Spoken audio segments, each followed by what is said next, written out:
Le Tout-Puissant a dit, et leur prophète leur a dit, Dieu vous a envoyé Talot comme roi. Ils ont dit, comment régnerait-il sur nous? Et nous avons plus de droits que lui à la royauté. Et on ne lui a même pas prodigué beaucoup de richesses. Il a dit, Dieu l'a élu pour vous et a accru sa part quant au pouvoir et à la condition physique. Et Dieu alloue son pouvoir à qui il veut. Et Dieu a la grâce immense et il est omniscient.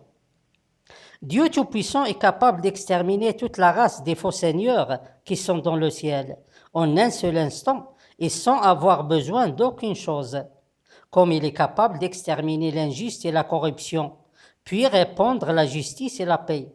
Et aussi il est capable de réparer la terre et le ciel, puis faire descendre sa miséricorde et son bien. Mais quand Dieu Tout-Puissant remarque qu'il n'y a presque aucun qui mérite tout cela, et que la plupart des gens sont des trompeurs qui suivent les faux seigneurs qui sont dans le ciel, et qui acceptent leur jugement, que ce soit directement, comme c'est le cas pour les religieux et les spirituels et les scientifiques et les dirigeants, ou bien en obéissant à ces gens qui sont sur le premier plan, comme c'est le cas pour les autres gens. Ils refusent et combattent toute vérité qui n'approuve pas ce qu'ils désirent. Alors, dans ce cas, Dieu Tout-Puissant s'occupe uniquement des choses privées, en récompensant chaque croyant par un bien propre et personnel pour ce croyant, et abandonne les choses publiques qui concernent tous les gens ou un groupe de gens. Car la plupart des gens n'ont jamais voulu le jugement de Dieu Tout-Puissant, mais ils demandent toujours et à chaque fois le jugement des faux seigneurs qui sont dans le ciel. Il y a même des criminels parmi les gens qui revendiquent la foi et la sagesse, demandent le bien de Dieu Tout-Puissant, mais sous la direction et le jugement des faux seigneurs. Et si ces faux seigneurs pouvaient juger correctement, alors jamais ces criminels n'auraient existé sur terre et jamais les événements n'auraient passé de cette façon. Et ceci depuis longtemps, depuis le début de la création. Car Dieu Tout-Puissant n'opprime personne et ne répand pas l'injuste et la corruption et n'arrête jamais son attribution et ne différencie entre les gens que selon leurs croyances. C'est ça l'ordre et le jugement de Dieu Tout-Puissant.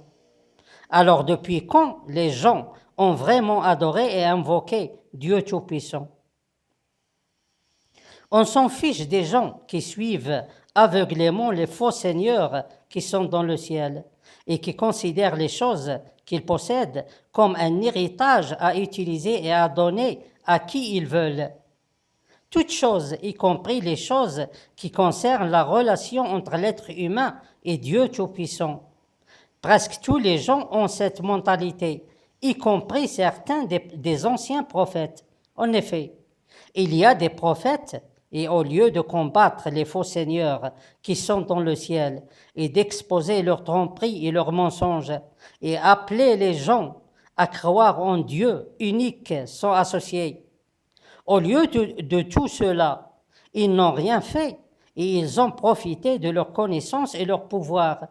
Et après qu'ils ont été touchés par le vieillissement et peut-être même par l'Alzheimer, ils ont demandé de leur Seigneur des fils, afin que ces derniers héritent d'eux leur connaissance et leur pouvoir. Mais depuis quand Dieu Tout-Puissant a prescrit que la connaissance et le pouvoir des prophètes est un héritage, et que chaque prophète peut faire de cet héritage tout ce qu'il veut? N'est-il pas vrai que cette connaissance et ce pouvoir expriment la relation entre le prophète et Dieu Tout-Puissant? Et c'est une responsabilité qui appelle les prophètes à combattre l'injuste et la corruption et à dire le mot de vérité. Il n'y a aucune divinité à part Dieu Tout-Puissant, unique, sans associé. Ou bien c'est une fausse connaissance et faux pouvoir provenant des faux seigneurs pour des faux prophètes. Et c'est donc un héritage pour eux, tout comme les spirituels qui considèrent leur connaissance et leur pouvoir un héritage aussi. Un grand point d'interrogation est mis sur certains prophètes. Dans cette vie éternelle que nous vivons aujourd'hui sur cette terre, il y a le ruisseau de la ressuscite des sens. Et c'est le troisième important ruisseau dans cette vie. Il est capable de garder les 5 sens dans l'état naturel, afin de préserver toujours l'harmonie qui existe entre le corps et l'esprit, le corps humain et son esprit. Comme il est capable de s'occuper des problèmes des dents et de les garder en bonne santé, et d'autres choses. Mais ce ruisseau est capable aussi de faire d'autres choses plus importantes encore, des choses spéciales, et que Dieu Tout-Puissant les donne aux professionnels en la croyance, tels que ses honorables messagers, afin de combattre les faux seigneurs et les criminels parmi les religieux et les spirituels et les scientifiques et les dirigeants, et d'autres gens.